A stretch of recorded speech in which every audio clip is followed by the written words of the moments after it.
சீரியல்களின் full எபிசோடுகளை Sun டிவியில் ஒளிபரப்பான உடனே எக்ஸ்க்ளூசிவாக சன் நெக்ஸ்டில் மட்டும் ஃப்ரீயா பாருங்கள். பரவாயில்ல, நீ உட்கார் மச்சான். இருக்கட்டும் உட்கார். அத்தை உட்காருங்க அத்தை. இருக்கட்டும்யா, நீ உட்காரு.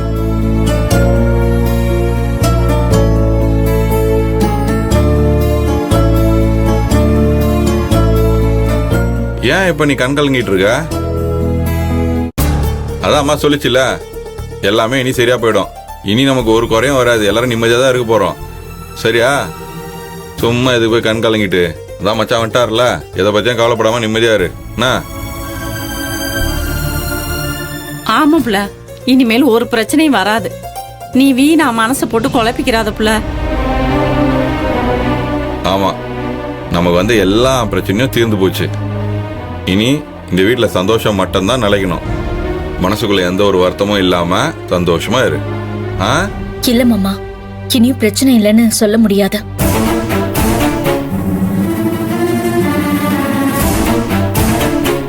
தலைக்கு வந்தது தலைப்பாகையோடு போச்சுங்கிற மாதிரி நான் உசிர் பொழிச்சு வந்த பிரச்சனை வேணா தேர்ந்திருக்கலாம். நான் இந்த வீட்டுக்கு திரும்பி வந்திருக்கலாம். அதனால இந்த வீட்டுக்கு சந்தோஷம் வந்துருச்சு, நிம்மதி வந்துருச்சு. ஆனா நான் பிறந்த வீடான என் அண்ணன் வீடு. நம்ம வீட்டுல சந்தோஷம் மட்டும்தான் நிலைக்கணும்னு சொல்றதெல்லாம் சரிதான். ஆனா என் அண்ணனால சந்தோஷமா வாழ முடியுமா? சந்தோஷத்தை விடுங்க, முதல்ல அதால வாழ முடியுமா? குட்டிமா, நீ தேவையில்லாம யோசிச்சுட்டு இருக்கிற. நீயும் மாப்பிள்ளையும் சந்தோஷமா இருந்தா இந்த வீடு சந்தோஷமா இருக்கும். இந்த வீடு சந்தோஷமா இருந்தா உன் பிறந்த வீடும் சந்தோஷமா இருக்கும். நானும் சந்தோஷமா இருப்பேன். அவ்வளவுதான், வேற என்ன வேணும்? நீ தேவையில்லாம யோசிக்கிறதுல முதல்ல நிறுத்து. இல்லைண்ணே, நீ இப்படி சொல்றது உன்னுடைய பெருந்தன்மை. இனிமேலும் என் வாழ்க்கை இருக்கு, அது போதுன்னு சுயநலமா என்னால இருக்க முடியாது. குட்டிமா, நீ எப்போ சுயநலமா இருந்திருக்க? நீ என்னைக்குமே அடுத்தவங்களுக்காக தான் எல்லா விஷயத்தையும் பண்ணியிருக்க. நீ உனக்காக எதுவுமே பண்ணது கிடையாது. அது சில பேர் சில விஷயங்கள்லாம் சொல்லுவாங்க, அதெல்லாம் உண்மையாடுமா? யார் வேணா என்ன வேணாலும் பேசலாம், ஆனால் உண்மைன்றது ஒன்று தான். அதனால நீ கண்டதெல்லாம் மனசு ஏற்றிக்க கூடாது. சுயநலத்துக்கும் உனக்கும் சம்மந்தமே கிடையாது, விடு. இல்லைண்ணே, உன் பாசத்துக்கு முன்னாடி நான்லாம் ஒண்ணுமே இல்லை. நீ வானத்துல இருக்கிற சூரியன் மாதிரி பாசத்துல ஒசந்து நிக்கிற. நீ போற பக்கம்லாம் உன்னையே பாத்துக்கிட்டு இருக்கிற சூரியகாந்தி பூ மாதிரி தான் நான் கீழே இருக்கேன். பாசத்துல உன்னை தொட முடியாத அளவுக்கு மேல இருக்க. எனக்காக நீ விட்டு கொடுத்து வாழ்க்கைய பத்தி நீ கவலைப்படாம இருந்துட்ட. அதனால உன் வாழ்க்கையில தடங்களா இருக்கிற பிரச்சனையை நான் தான் சரி பண்ணணும். ஆமா மருமாவுல, மற்றவங்களை சந்தோஷப்படுத்தி பார்க்கணும்னு நினைக்கிற உன் அண்ணன் அவரு சந்தோஷமா இருக்காரான்னு பாக்கறது இல்ல. ஆமாண்ணே, கட்டின பொண்டாட்டிய ஜெயிலுக்கு அனுப்பிட்டு தாயாவும் தாய் மாமனாவும் வளர்த்து ஆளாக்குன்னு மாமாவையும் ஜெயிலுக்கு அனுப்பிட்டு நீ என்னென்ன பண்ணுவ?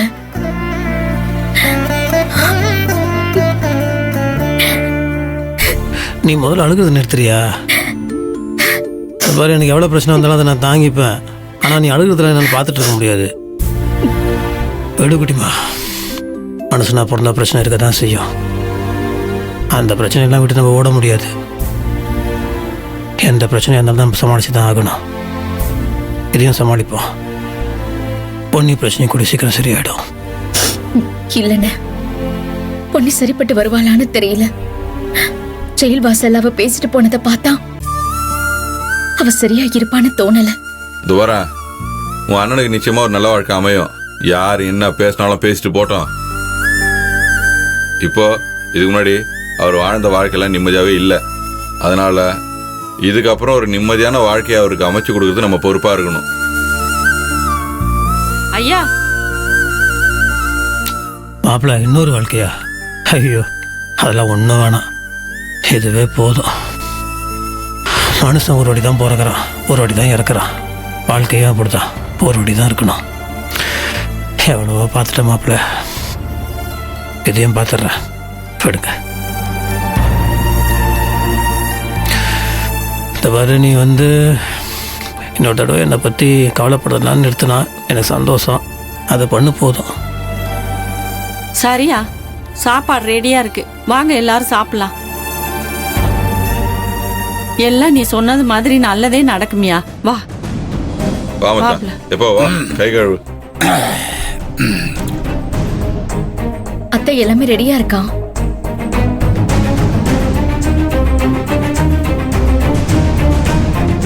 என்னம்மா எல்லாரும் உண்ணாயிடுவாங்க போல இருக்கு. ஏதாவது பிரச்சனை பண்ணி விடு. நீ ஏண்டி கவலைப்படுற? சின்ராச நிம்மதியா ஒரு வாய் சோறு திங்க விட்டேன்னா நான் கோமதியே இல்ல.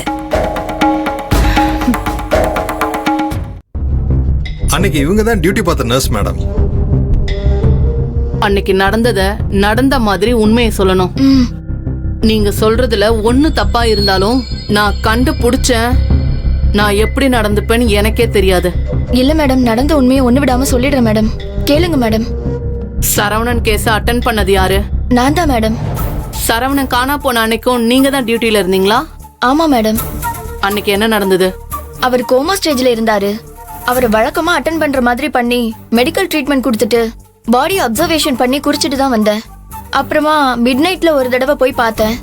பழைய மாதிரி அதே நிலைமையில தான் இருந்தாரு. அசைவே இல்லாம அப்படியே தான் இருந்தாரு. அதையும் நான் ரிப்போர்ட்ல எழுதிட்டு தான் மேடம் வந்தேன். மறுநாள் காலையில இவங்க 2 பேரும் பையனை காணோன்னு அலறி அடிச்சுட்டு ஓடி வந்தாங்க. நானும் பதட்டத்தோட ஓடி போய் பார்த்தேன். அவர் அங்க காணோம். அதுக்கப்புறம் தான் எல்லாரும் தேட ஆரம்பிச்சோம். அவன் எப்படி காணாம போயிருப்பான்னு உங்களுக்கு ஏதாவது ஐடியா இருக்கா? எனக்கு எதுவும் தெரியல மேடம். நீங்க சொல்லுங்க டாக்டர். கோமா ஸ்டேஜ்ல இருக்க ஒருத்தர் அப்படி எந்திரிச்சு வெளியே போக முடியுமா? அன்கான்சியஸ்ல இருந்து கான்சியஸ்னஸ்க்கு வந்தா எந்திரிச்சு போயிருக்கலாம். என்ன டாக்டர், வந்திருக்கலாம் போயிருக்கலாம்னு என்ன பொறுப்பு இல்லாம சொல்லிட்டு இருக்கீங்க? ஒன் மோர் கம்ப்ளைண்டா இவங்க உங்க ஹாஸ்பிட்டல் மேல ஒரு கம்ப்ளைண்ட் சொல்றாங்க. ஆர்கன் திருடுறதுக்காக சரவணனை நீங்களே கடத்தி வச்சுக்கிட்டு ஒன்னும் தெரியாத மாதிரி நடிக்கிறதா உங்க மேல சந்தேகப்படுறாங்க. என்ன மேடம் இது? இவங்க என்ன கம்ப்ளைண்ட் கொண்டு வந்து கொடுத்தாலும் என்ன வந்து கேப்பீங்களா? இந்த ஊர்லயே நம்பர் 1 ஹாஸ்பிட்டல் இதுதான். எவ்வளவு கைராசியான ஹாஸ்பிட்டல் பேர் வாங்கியிருக்கோம் தெரியுமா? எவ்வளவு பெரிய விஐபி எல்லாம் இங்க வந்து ட்ரீட்மெண்ட் எடுத்துட்டு போறாங்க. அப்படியெல்லாம் எந்த திருட்டும் இப்படி இங்க நடந்தது இல்ல மேடம். பொய்யா கம்ப்ளைண்ட் கொடுத்து என்கிட்ட இருந்து பணம் பறிக்கிறதுக்காக அம்மாவும் பொண்ணு ஏதோ திட்டம் போட்டிருக்காங்கன்னு நினைக்கிறேன். அபாண்டமா பொய் சொல்லி எங்க ஹாஸ்பிட்டல் பேரை கெடுக்கிறதுக்காக ஏதோ பண்ணிட்டு இருக்காங்க. டாக்டர், இப்படி நாக்கும் சம பொய் சொல்றீங்களே. நாங்களே எங்க பையனை காணாம தவிச்சுக்கிட்டு இருக்கோம். எங்களை பார்த்தா பணம் பறிக்கிற மாதிரியா தெரியுது? இன்ஸ்பெக்டர், இந்த அம்மாவையும் பொண்ணையும் போலீஸ் ஸ்டேஷனுக்கு கூட்டிட்டு போய் உங்க ஸ்டைல்ல விசாரிச்சீங்கன்னா எல்லா உண்மையும் வந்துரும். இந்த அம்மாவோட பையனும் வெளியில வந்துருவான். இவங்களே இவங்க பையனை கடத்தி எங்கேயோ வச்சிருக்காங்கன்னு எனக்கு சந்தேகமா இருக்கு. ஐயோ, எங்க பிள்ளைய நாங்களே கடத்திட்டோமா? ஏன் இப்படி வாய் கூசாம பொய் சொல்றீங்க?